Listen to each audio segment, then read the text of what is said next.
5 बज रहे थे और उस अनाथालय में एक लड़की की आरती की आवाज गूंज रही थी। उस आवाज को सुनकर उस अनाथालय के मालिक, जिनकी उम्र लगभग 60 से 65 साल थी, वो मुस्कुराते हुए अपने बिस्तर से उठे और कमरे से बाहर निकले। फिर मंदिर की ओर बढ़ गए। उस लड़की की मीठी आवाज से उस अनाथालय के छोटे छोटे बच्चे भी जाग गए और वो लोग भी उठकर मंदिर में आ गए। राकेश तलवार, जो उस अनाथालय के मालिक थे, वो मंदिर पहुंचे और उस लड़की की आरती सुनने लगे, जो विष्णु जी की प्रतिमा के आगे गा रही थी। कुछ देर बाद आरती खत्म हुई और वो लड़की पीछे मुड़ी तो पीछे सबको खड़ा देखकर उसके चेहरे पर प्यारी सी स्माइल आ गई और वो आरती की थाल लेकर सबके पास गई। राकेश जी मुस्कुराते हुए उस लड़की से बोले, इतनी प्यारी आवाज सुनने के अब हम आदी हो गए हैं बेटा, और अब आप यहाँ से चली जाएंगी। पता नहीं हम आपके बिना कैसे रहेंगे। जिसे सुनकर वो लड़की राकेश जी के गले लगते हुए बोली, बाबा मैं नहीं जाना चाहती, आप ही मुझे उन अनजान लोगों के पास भेज रहे हैं, मैं आपके बिना नहीं रह पाऊंगी। उसकी ऐसी बातें सुनकर राकेश जी उसे अपने सामने करते हुए प्यार से बोले, बेटा आपकी अच्छी परवरिश, अच्छी जिंदगी के लिए आपको खुद से दूर कर रहे हैं, वरना हम कभी आपको यहाँ से कहीं नहीं भेजते। वो लड़की ये सुनकर सुबकते हुए शिकायती लहजे में बोली, अच्छी परवरिश तो आप भी दे सकते हो बाबा, और जहाँ बात रही अच्छी जिंदगी की, तो मैं अच्छे से पढ़ाई लिखाई करूंगी और खूब पैसे कमाऊंगी, जिससे मैं आपका और इन सब बच्चों का ध्यान भी रख लूंगी। उस अनाथालय में और भी लड़कियां और बच्चे थे, पर राकेश जी के सबसे ज्यादा करीब यही लड़की थी। राकेश जी इस लड़की को बहुत मानते थे, उसे सगी बेटी से बढ़कर प्यार देते थे। राकेश जी उसकी बातें सुनकर उसे प्यार से समझाते हुए बोले, बेटा अभी आप इतनी कम उम्र में हमारा बोझ मत उठाइए, अब आप वहाँ अपनी जिंदगी खुल कर जीना और हमेशा खुश रहना। और सबसे बड़ी बात, आपने ही उस खानदान की बड़ी मालकिन की जान बचाई थी उस दिन रोड पर, जिस वजह से वो आपसे बहुत खुश हुई। और उन्हें जब पता चला कि आप उन्हीं के अनाथालय में रहती हैं, तो उन्होंने बिना देर किए हमसे आपके बारे में बात कर ली, ताकि वो अपनी जान बचाने की कीमत के बदले आपको अच्छी परवरिश दे सके। आप उन्हें पहली नजर में ही काफी पसंद आ गई बेटा। ये सुनकर उस लड़की को उस दिन मंदिर का वो हादसा याद आ गया। जब वो मंदिर से लौट रही थी तब उसने एक बूढ़ी औरत को कार से टक्कर लगने से बचाया था। उस वक्त उसने ये नहीं सोचा था कि आगे चलकर वो बूढ़ी औरत ही उसकी जिंदगी ऐसे बदलने वाली थी। वहीं राकेश जी काफी प्यार से उस लड़की को समझा रहे थे कि तभी पीछे से किसी अधेड़ औरत की कर्कश आवाज आई, जो शायद उसी लड़की को ताने दे रही थी। वो औरत राकेश जी की बीवी सुनीता थी, जो उस लड़की को बिल्कुल पसंद नहीं करती थी, क्योंकि वो लड़की बाकी सभी वहाँ की लड़कियों से ज्यादा उनके पति के करीब थी, जो सुनीता को बिल्कुल पसंद नहीं आता था। और वो इसीलिए उस लड़की से नफरत करती थी, जबकि बाकी लड़कियों से वो अच्छा सलूक करती थी। क्योंकि उनके पति के करीब ये लड़की थी, इस वजह से वो उससे चिढ़ती थी। और उस लड़की का राकेश के करीब होने का भी एक कारण था, क्योंकि वो लड़की सबसे भोली और शांत थी। वो कभी सब बच्चों या लड़कियों की जैसे जिद नहीं करती थी, वो राकेश जी की परिस्थितियों को समझती थी। ये भी एक वजह थी कि राकेश जी उसे ज्यादा मानते थे। तभी सुनीता गुस्से में उस लड़की से बोली, अगर सुबह सुबह ये नाच गाना हो गया हो तो जाकर और सारे काम भी कर लो, क्योंकि अभी सुबह ही आ जाएंगे वो लोग जो तुम जैसी करमजली को ले जाएंगे। उस औरत की इतनी कड़वी बातें सुनकर उस लड़की की आंखों में आंसू आ गए, पर उसने कुछ नहीं कहा, बस मुस्कुराते हुए धीरे से बोली, जी अम्मा हम अभी जाते हैं। ये कहकर वो लड़की वहाँ से चली गई। वहीं राकेश जी गुस्से से अपनी बीवी को देखते हुए बोले, आपकी वजह से ही हम उसे दूर भेज रहे हैं। जब से वो लड़की आई थी तब से आपने उसे कभी चैन से जीने नहीं दिया। कम से कम जब वो जा रही है तब तो आप कुछ अच्छा बोल सकती हैं। सुनीता उनकी बात पर तमतमाते हुए बोली, वो मेरी कोई नहीं है तो मैं उससे कोई रिश्ता क्यों रखूं? आप मुझसे उसके लिए कोई अच्छाई की उम्मीद मत रखा करिए। ये कहकर सुनीता वहाँ से चली गई और राकेश जी लाचारी से उन्हें देखते रह गए। कुछ देर बाद सुबह के लगभग 10 बजे दो शानदार लंबी कार और एक वैन करुणा अनाथालय के बाहर रुकी। पहली कार के ड्राइवर ने जल्दी से बैक साइड का डोर ओपन किया और उसमें से एक 70 साल का बूढ़ा आदमी निकला, जिन्होंने एक सफारी सूट पहन रखा था। तो वहीं कार की दूसरी तरफ से एक 60 साल की औरत निकली। उनको देखकर ऐसा लग रहा था कि वो अपनी जवानी में काफी खूबसूरत रही होंगी। तभी दूसरी कार से एक आदमी जिसकी उम्र 49 से 50 साल थी, जिन्होंने बिजनेस सूट पहन रखा था, वो निकले और उन्हीं के साथ एक 45 साल की औरत भी निकली। वो उस आदमी की बीवी लग रही थी। वहीं वैन से उनके गार्ड्स बाहर निकले, जो उनके आसपास खड़े हो गए। उनमें से बूढ़े आदमी का नाम परितोष ओबेरॉय था। वो वेल रेप्यूटेड कंपनी सिग्मा और ओबेरॉय ग्रुप के हेड थे। ऐसा माना जाता था कि इन दोनों कंपनीज की ईयरली टर्नओवर अरबों में थी, जो काफी ऊंचे मुकाम पर थी। वहीं उनकी पत्नी देविका ओबेरॉय जो फीमेल हेड थी, और उनके इकलौते बेटे शिशिर ओबेरॉय कंपनी के चेयरमैन थे, जो इस समय अपनी बीवी बिपाशा ओबेरॉय के साथ खड़े थे। वो सब अंदर की ओर आए, उन्हें लेने सुनीता और राकेश जी आए। वो सब एक दूसरे से बहुत गर्मजोशी और प्यार से मिले। भले ये लोग बड़े खानदान के थे, पर इनके अंदर जरा भी घमंड नहीं था। ये सबको एक नजर से देखते थे। राकेश जी मुस्कुराते हुए परितोष जी से बोले, परितोष जी आपसे मिलकर खुशी हुई, अंदर आइए ना, आपकी बदौलत ही तो आज ये अनाथालय है। परितोष जी ने मुस्कुराते हुए कहा, ये आप कैसी बातें कर रहे हैं? हमने तो बस कुछ रुपयों की मदद की है, इसे संभाला तो आपने है। उनकी बात पर सब मुस्कुरा दिए। सभी को राकेश जी लिविंग एरिया में ले आए और सभी को बैठने के लिए कहा। सुनीता चाय नाश्ता लाने चली गई। सुनीता इतने बड़े और रईस खानदान को नाराज नहीं करना चाहती थी, इसलिए वो उनकी खातिरदारी में कोई कमी नहीं रखना चाहती थी। वहीं सभी हॉल के सोफे पर बैठ गए। फिर देविका जी राकेश जी से बोली, हमारी बच्ची कहाँ है? दिख नहीं रही कहीं। कहीं ऐसा तो नहीं है कि आप अपने वायदे से पीछे हट रहे हैं? उनकी बात पर राकेश जी हंसते हुए बोले, नहीं नहीं, हम भला कहाँ छिपाएंगे उनको, वो भी आती होंगी और हमें अपना वायदा याद है। उनकी बात पर सब मुस्कुरा दिए।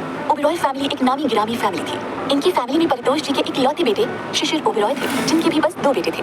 वहीं देविका जी, जिसकी जान उस लड़की ने बचाई थी, उन्होंने इस बारे में पता लगाया था और उन्हें जब से पता चला कि वो लड़की उन्हीं के अनाथालय की थी, तो देविका जी ने घर में सभी से बात की और फिर उन्होंने बताया कि वो उस लड़की को अपने घर में लाना चाहती थी। अपनी जान बचाने के बदले में वो उसे अच्छी परवरिश देना चाहती थी। उनकी ये बात जब सबने सुनी तो वो भी मना नहीं कर पाए, क्योंकि उनकी बातों को कोई नहीं टालता था। इस वजह से अगले ही दिन उन्होंने अनाथालय के मालिक राकेश जी से बात की और उनसे सारी बातें बताई, जिसके बाद फिर राकेश जी भी उनकी बात नहीं टाल पाए, क्योंकि वो भी चाहते थे उस प्यारी लड़की को अच्छी परवरिश मिले। इसलिए उन्होंने उन सबको दूसरे ही दिन आने के लिए कह दिया। अनाथालय खुद ओबेरॉय खानदान का था, जिस वजह से उन्हें शक की कोई गुंजाइश नहीं थी कि वो उसकी अच्छी परवरिश नहीं करेंगे। उन्हें इस बात का पूरा यकीन था। तभी परितोष जी ने अडॉप्शन के सारी पेपर वर्क को पूरा किया। राकेश जी ने भी अडॉप्शन पेपर पर साइन कर दिए। फिर सुनीता सभी के लिए चाय नाश्ता लाई। सभी ने चाय का कप अपने हाथ में लिया और तभी उन्हें किसी के पायल की आवाज सुनाई दी और सब ऊपर सीढ़ियों की ओर देखने लगे। तो वहाँ सीढ़ियों से लगभग 19 साल की लड़की अपनी पलकें नीचे झुकाए धीमे कदमों से नीचे आ रही थी। वो लड़की दिखने में काफी खूबसूरत और मासूम सी थी। होंठ बिल्कुल किसी गुलाब की पंखुड़ी जैसे थे, काले लंबे सिल्की कमर तक बाल थे और 5 फुट 3 इंच की हाइट थी।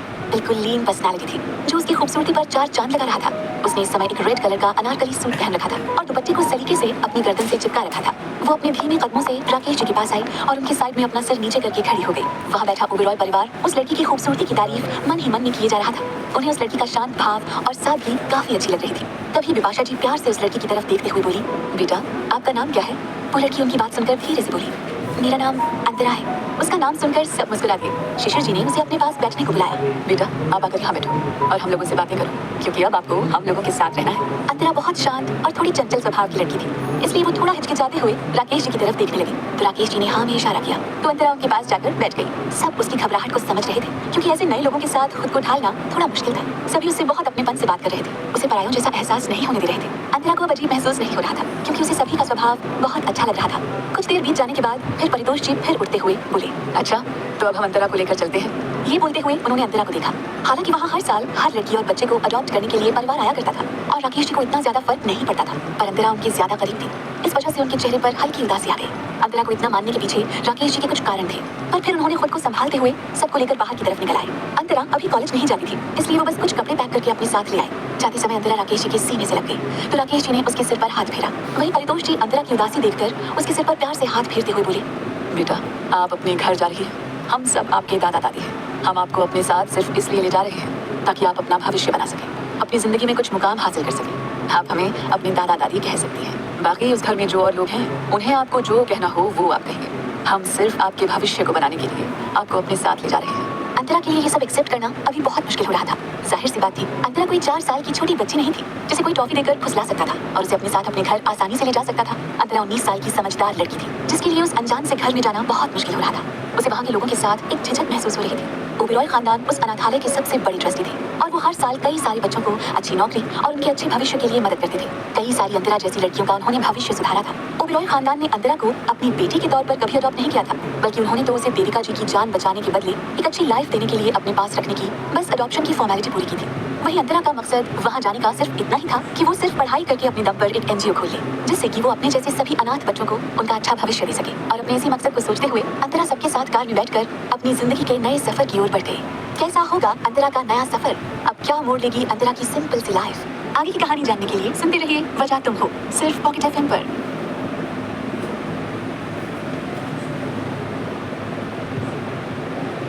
2 घंटे बाद उन सबकी कार एक पैलेस के आगे रुकी और उसका नाम ओबेरॉय पैलेस था। बड़े से गेट से होते हुए उन सबकी कार एंट्रेंस पर आकर रुकी। गार्ड्स ने जल्दी से आकर उन कार्स का डोर ओपन किया और सब बाहर निकले। वहीं अंतरा अपने सामने का नजारा देखकर हैरान थी, क्योंकि उसने सिर्फ आज तक किस्से कहानियों में ही ऐसे पैलेस के बारे में सुन रखा था, पर वो आज अपने सामने देख रही थी। आगे बड़ा सा गार्डन था जहाँ हर तरह के पेड़ पौधे लगाए गए थे। उसी के बीचों बीच एक बड़ा सा फाउंटेन था जो उस गार्डन की रौनक बढ़ा रहा था। अंतरा सब कुछ बड़े ध्यान से देख रही थी। तभी बिपाशा जी प्यार से आकर अंतरा से बोली, बेटा इसे आज से अपना ही घर समझो। अंतरा ने उनके मुंह से बेटा सुनकर उन्हें थोड़ा झिझक से देखते हुए स्माइल किया। बिपाशा जी अंतरा की झिझक कहीं न कहीं समझ पा रही थी, जिस वजह से वो उसके कंधे पर अपना हाथ प्यार से रखकर बोली, देखो बेटा तुम्हें यहाँ जरा भी झिझकने की जरूरत नहीं है। तुम यहाँ हमारे साथ सिर्फ कुछ वक्त बिताने आई हो, जिस वक्त में तुम्हें अपनी पढ़ाई अपने करियर पर ज्यादा ध्यान देना है। हम तुम्हें यहाँ कोई बांध कर नहीं रखेंगे। तुम हर बात के लिए फ्री हो, तुम्हें जो दिलाए तुम वो कर सकती हो। और अगर तुम्हारा मन हमें मॉम डैड कहने का ना हो तो भी ठीक है, वो तुम पर डिपेंड करता है कि तुम हमें किस नजरिए से देखती हो। तुम्हारी मर्जी करे तो तुम हमें अंकल आंटी भी बुला सकते हो। बाकी घर में मेरे 2 बेटे हैं, दोनों अपनी अपनी जिंदगी में बिजी रहते हैं। तुम्हारा मन ना हो तो तुम यहाँ किसी से कोई ज्यादा रिश्ता भी मत बनाओ। तुम समझ रही हो ना बेटा मैं क्या कह रही हूँ? बिपाशा जी अपनी तरफ से अंतरा की झिझक मिटाने की कोशिश कर रही थी। उन्हें पता था कि अभी अंतरा को अचानक से इस तरह के माहौल में ढलने से परेशानी हो रही होगी, जो कि जायज भी था। किसी अनजान से घर में अनजान लोगों के बीच रहकर खुद को उनकी तरह ढालना हर किसी के लिए मुश्किल होता है। वहीं अंतरा, जो बिपाशा जी की सारी बातें ध्यान से सुन रही थी और वो उनकी बात को समझते हुए हल्की सी स्माइल के साथ अपना सर हाँ में हिला देती है। ये देखकर फिर बिपाशा जी मुस्कुराई और वो अंदर की तरफ चली आई। सभी लिविंग एरिया में आकर बैठ गए। अंतरा भी उनके साथ बैठ गई। उसे इतने बड़े घर में थोड़ा अनकंफर्टेबल फील हो रहा था, क्योंकि वो हमेशा से छोटे से घर में रही थी और इसलिए यहाँ उसे अजीब लग रहा था। यहाँ सब बड़ी खूबसूरती से सजाया गया था। सभी एंटीक चीजें थी जिनकी कीमत लाखों में थी। अंतरा ध्यान से सब देखी जा रही थी। सब उसको देखकर समझ रहे थे कि अंतरा अभी खुद को यहाँ कंफर्टेबल करने की कोशिश कर रही थी। तभी कुछ नौकरों ने आकर उन लोगों को पानी और कुछ खाने को सर्व किया। अंतरा कुछ नहीं खाती तो देविका जी उससे बोली, बेटा आप कब तक ऐसे ही शर्माओगे?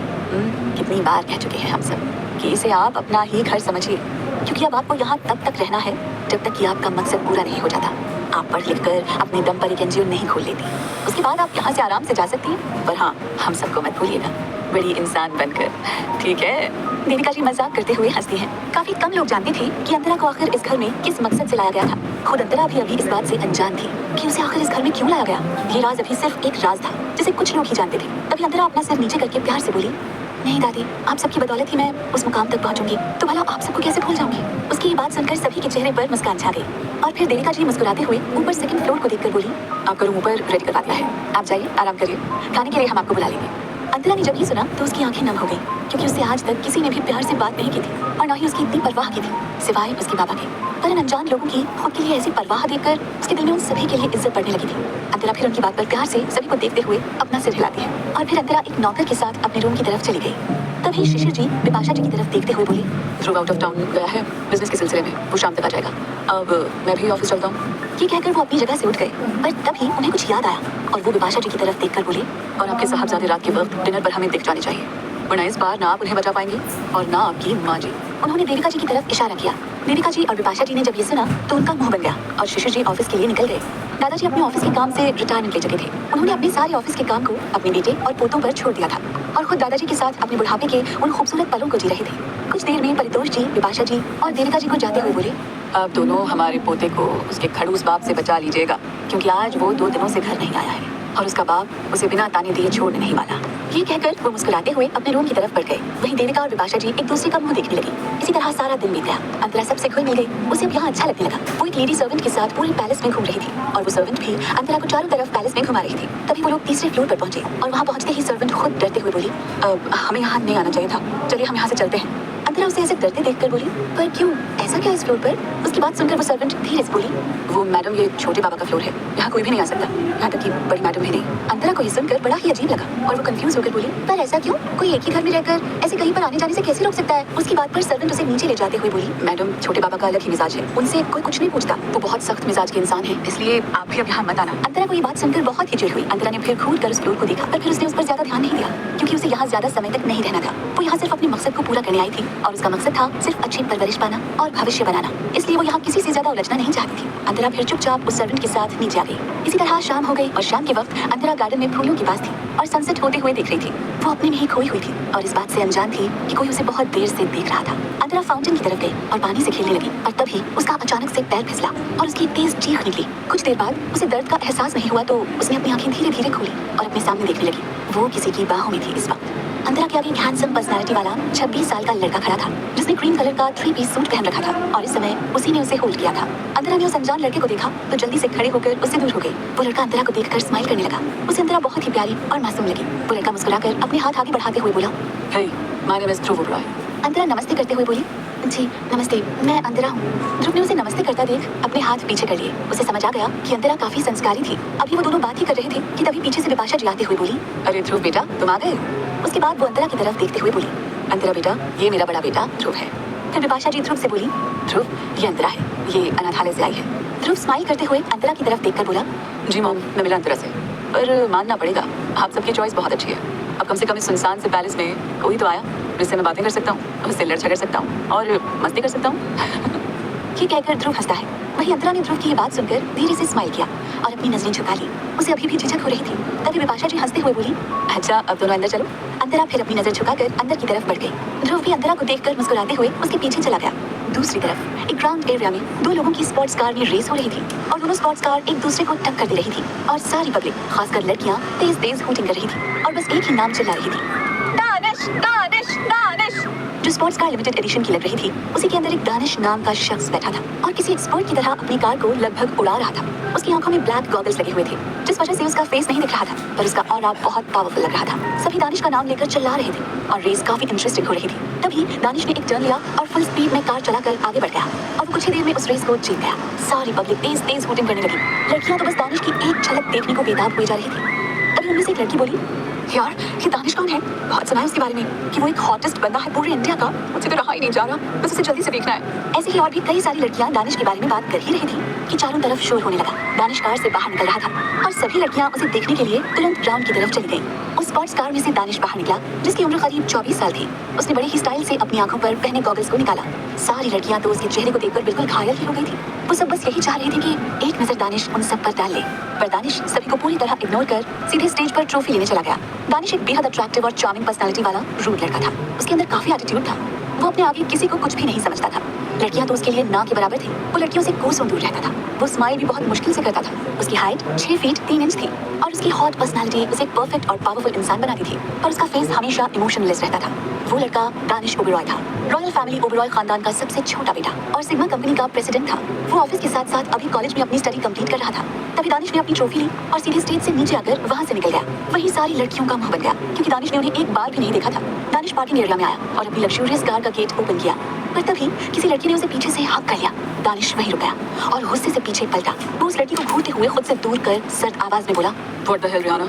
रिहाना रॉय, जो दानिश की डैड शिशिर ओबेरॉय के दोस्त की बेटी थी और मन ही मन दानिश को बहुत पसंद भी करती थी। उसकी उम्र 24 साल थी, जो दानिश के साथ ही उसके कॉलेज में पढ़ती थी और उसकी फैमिली और ओबेरॉय फैमिली काफी अच्छे दोस्त थे। रिहाना काफी सुंदर थी, पर बहुत घमंड और एटीट्यूड में रहती थी। रिहाना दानिश की बात सुनकर हंसते हुए बोली, Danish, I am proud of you. मुझे पता था ये रेस तुम ही जीतोगे और अब रेस जीती है तो चलो पार्टी करते हैं। मैं ऋतिक और शिवम को भी बुला लेती हूँ। ऋतिक और शिवम दोनों दानिश के फ्रेंड और असिस्टेंट थे। दानिश ने रिहाना को कुछ पल घूरा और कुछ सोचते हुए अपना सिर हल्के से हाँ में हिला दिया और फिर दोनों क्लब चले गए। क्या होगा जब दानिश और अंतरा की मुलाकात होगी? क्या इतने बड़े परिवार के बीच अपनी लाइफ खुलकर जी पाएगी? आगे की कहानी जानने के लिए सुनते रहिए वजह तुम हो पॉकेट FM पर।